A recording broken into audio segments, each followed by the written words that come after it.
আবারও বিপদের বন্ধু ফিনিশার শামীম পাটোয়ারি। ছক্কায় ছক্কায় টি-20 মেজাজে দিলেন ফিনিশিং। ওদিকে ছক্কা হাঁকিয়ে স্টেডিয়ামের ছাদে বল পাঠালেন জাকের আলী অনিক। যদিও উইকেটে সেট হয়েও ইনিংস বড় করতে পারেননি তিনি। লিটন তামিমরা উইকেট বিলিয়ে দেন অবলীলায়। তাই নিয়ে রসিকতা ক্যারিবিয়ানদের। সিরিজ জেতার লক্ষ্য নিয়ে বুধবার ভোরে ওয়েস্ট ইন্ডিজের মুখোমুখি হয় বাংলাদেশ। টস জিতে লিটনদের আগে ব্যাটিংয়ে পাঠায় ক্যারিবীয়রা। টাইগারদের একাদশে একটা পরিবর্তন। আফিফের জায়গায় সেরা একাদশে ফেরেন মেহেদী হাসান মিরাজ। এদিন দলের হয়ে ইনিংস শুরু করতে নামেন সৌম্য সরকার ও লিটন দাস। ওপেনিংয়ে নেমেও সুবিধা করতে পারেননি লিটন। এই ম্যাচেও তিনি পড়েন আকিব হোসেনের ফাঁদে। ডাউন দ্য উইকেটে এসে আকিবকে মোকাবিলা করতে গিয়ে বোকা বনে যান। স্টাম্পিংয়ের শিকার হয়ে ছাড়তে হয় মাঠ। লিটনের আউট নিয়ে ক্যারিবীয়রা মাতেন মজায়। ফেরার আগে টাইগার কাপ্তান করেন 10 বল থেকে মাত্র 3 রান।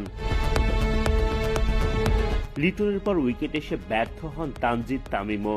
রস্টন চেইসের বলে বোল্ড হয়ে বিদায় নেন তামিম। তামিমের উদ্দেশ্যে গুড নাইট উদযাপন ওয়েস্ট ইন্ডিজ বোলিং অলরাউন্ডারের। 4 বল থেকে 2 রান করে বিদায় নেন তামিম। 2 উইকেট হারানোর পর মেহেদী হাসান মিরাজ জুটি বাঁধেন সৌম্য সরকারের সাথে।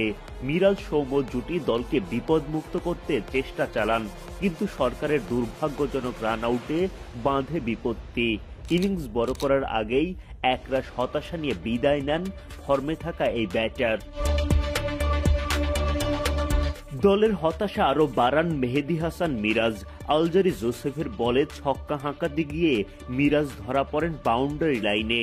25 বলে 3-4 ও 1 ছক্কায় মিরাজ করেন 26 রান।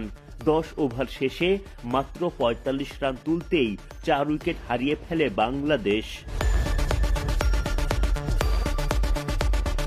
বিপদ কাটাতে রিশাদ হোসেনকে ব্যাটিং অর্ডারে প্রমোশন দেওয়ার সাহসী সিদ্ধান্ত। তবে রিশাদও 5 রানের বেশি করতে পারেননি। 5 উইকেট হারানোর পর উইকেটে জাকের শেখ মেহেদী জুটি। ইনিংসের বয়স তখন 11.5 ওভার। বাংলাদেশের পুঁজি 62 রান। এমন সময় হানা দেয় বৃষ্টি। খেলার মাঝে নামে বিরতি।